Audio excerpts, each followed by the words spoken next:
Jihan says, spouse are destined for Allah.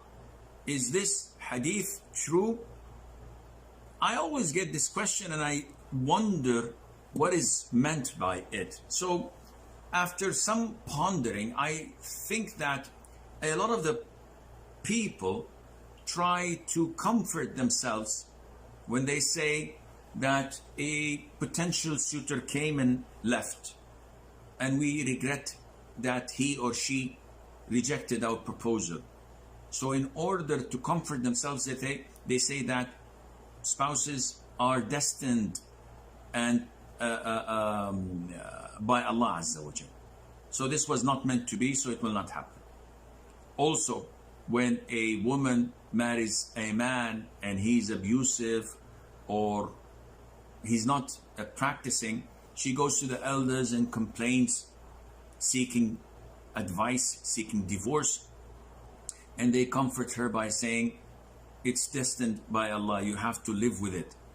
And this is not entirely true, in the sense that it should not be meant to accept mistakes and to live with these mistakes to the end of your life just because it was destined by Allah.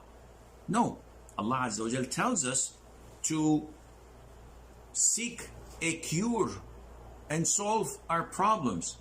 If I'm starving, if I'm hungry, this was destined by Allah. But also Allah Azza wa Jal has told me to go and look for food and eat.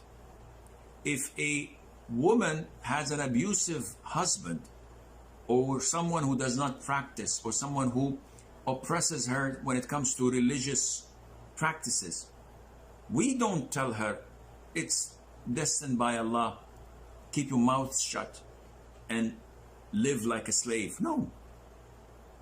You have the right to file for divorce.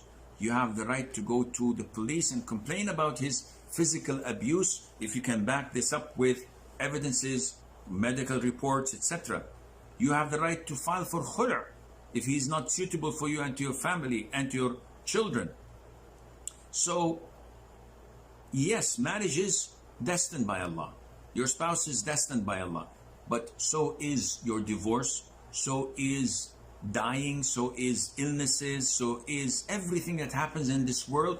Nothing happens without it being destined by Allah Azza wa Jal.